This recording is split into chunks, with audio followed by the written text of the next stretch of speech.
Hello. So I'm traveling back home and I thought I will take you along with me today. So, first thing first, I'm very thirsty. I need a coffee and we will go there to that store for coffee.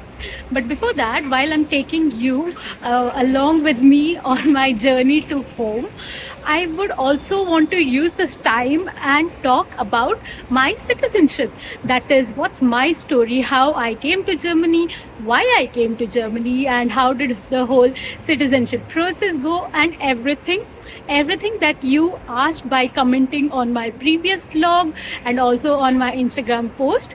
So yeah, get ready for an evening in my life, or maybe an evening in my life, and also to know about the citizenship process. But first, coffee. Yeah, mitkate bitte.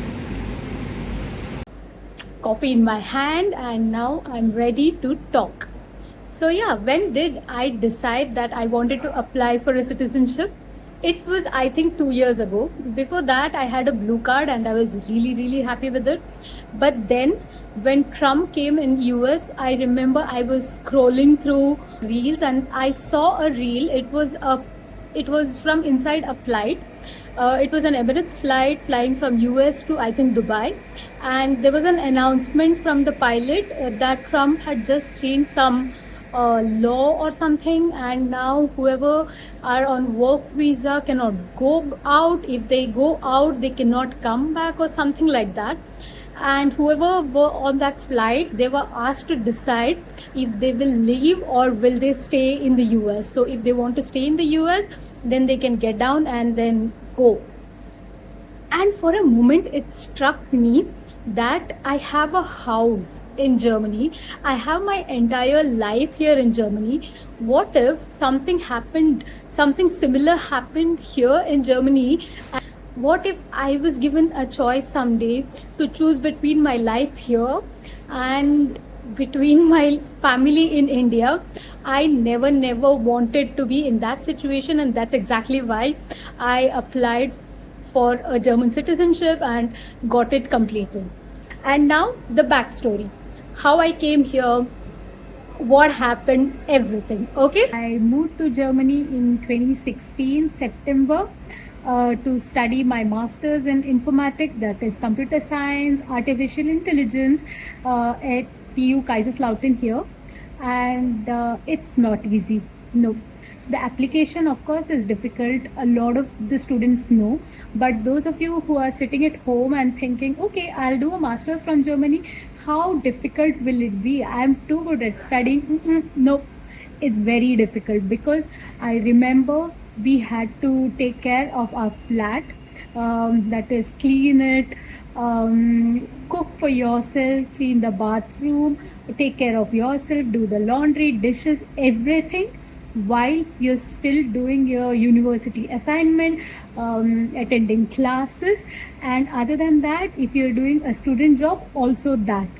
So you are working really hard.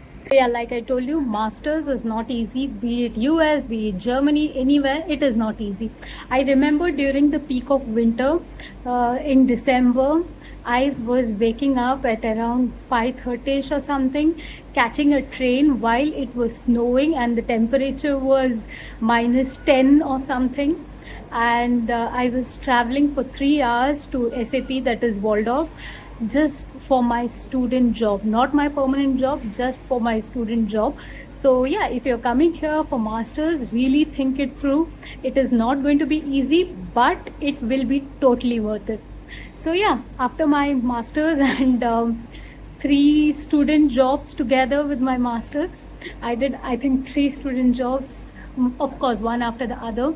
I graduated and then I was working. Once I got my job, it was pretty much not a cakewalk yet, but it was quite comfortable. I got used to it. I like the life here, and that's exactly why I thought that I should settle here in Germany, and that's how I applied for blue card and then continued my journey here. And then you know why I applied for the citizenship, right? I already told you that. So yeah, applying for citizenship. So how is the process? How do you do that? I'm not sure if you want to know about it because there is so much information about it already online. So I will be very quick and I will just finish it off there. And yeah, I applied for citizenship last year in November, but the work for it, all the documents and everything, we had started very early. So first you have to give Leben in Deutschland exam, and then you need to have a B1 certificate. These two are non-negotiable. You post it basically to the Amt, that is your citizenship office, and after that it's pretty smooth. It's time for my train now, and so we will have to go to the train station, catch the train, and then leave to Stuttgart. But the story can continue, of course. So you come with me today from office to home. Going to the train station now to catch the train, which is on time today. So yeah, this journey of mine from office to home and home to office, I totally look forward to it most of the time because it's so exciting. I'm traveling by train, I'm drinking coffee on the way, sometimes eating some bakery. So yeah, I actually look forward to it and it's really fun. But yeah, I take the ICEs, that is the super fast train. So of course it costs a lot, not like the normal tickets, or it is not as cheap as the Deutschland ticket, but totally worth it most of the time. It's very comfortable and it's very easy to travel. And there comes my $1,000,000 ride home. Look at her, what a beauty, right? Got a seat, but not a window seat, sadly, because the train was full. But I am a sucker for window seats, so at the next stop, I just change the seat and go for a window seat because the views are so good. The views are always so wonderful. I mean, imagine you're living in Europe. People pay to come and vacation here for views like this, and I'm getting it on a daily basis while traveling to office. So why will I not choose a window seat, or why will I not jump at the first opportunity to get to sit on a window seat? I mean, come on. So we've reached Stuttgart now, and it is a very sunny and windy day today. Now I'm walking to my German class. Yes, it's been 10 years in Germany and I am still learning German. That is also one of the aspects of life abroad. It is very fancy, but the learning never stops.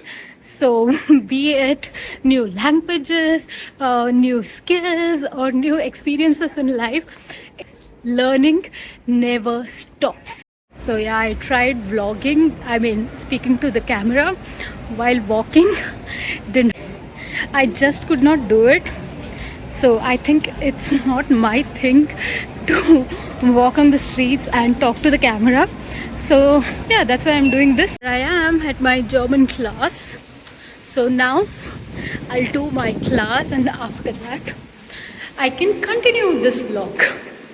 So this building is very pretty, but it's very old, and that's exactly what makes this building so pretty.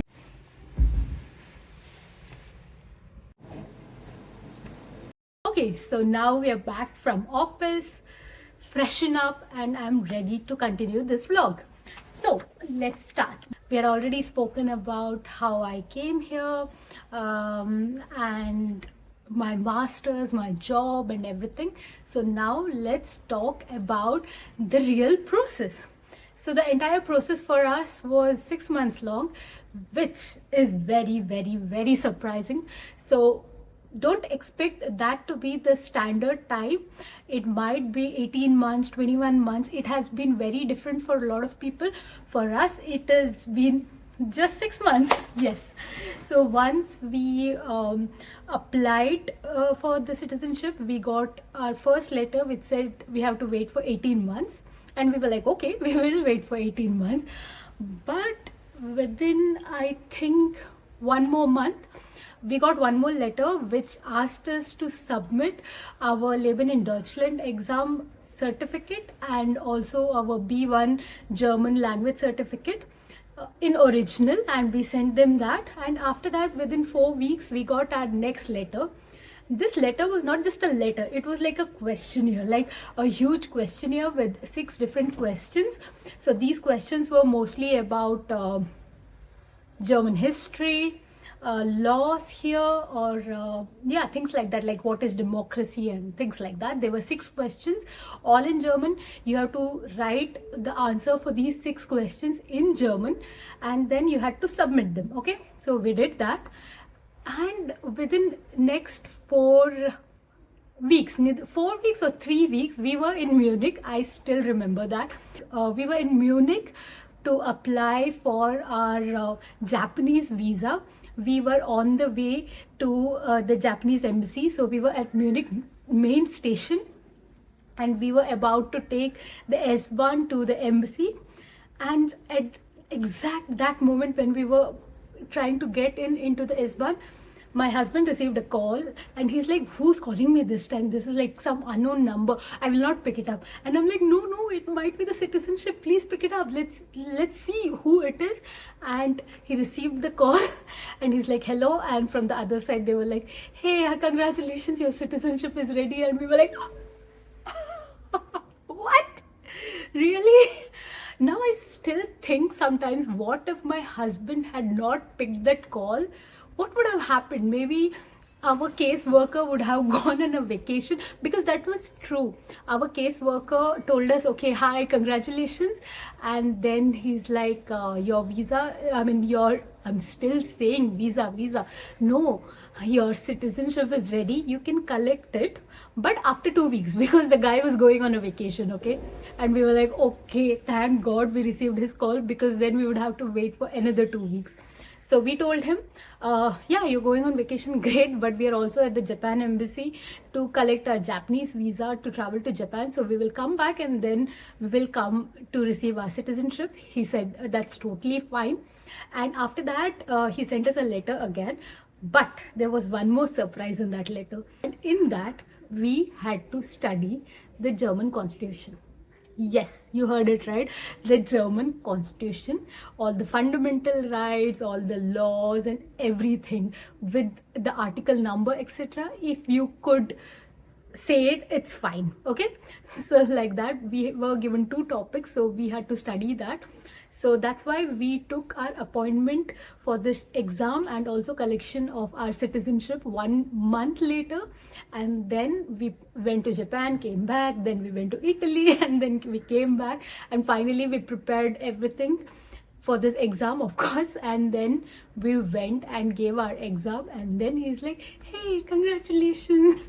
And then he gave us our Einbürgerung Urkunde, that is our certificate. And then he was like, congratulations, you're finally citizens. And for me, as someone who came to this country 10 years ago as a student who did not have any money in her bank account, who came here alone with 23 kg of luggage alone, landed in Frankfurt airport. From there, I went to Kaiserslautern all alone without any help from anyone. There was no one waiting for me at the arrival gate. There was no one waiting for me at Kaiserslautern to receive me.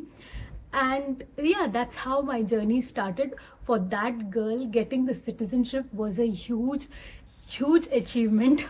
Course, with all the rights and all the passport power that comes with the citizenship. But for that girl who used to stand in front of Ausländerbehörde, who used to stand in queue in front of Ausländerbehörde, and also in my current job, the one I'm working right now, I remember I could not get in touch with the Ausländerbehörde for 3 months.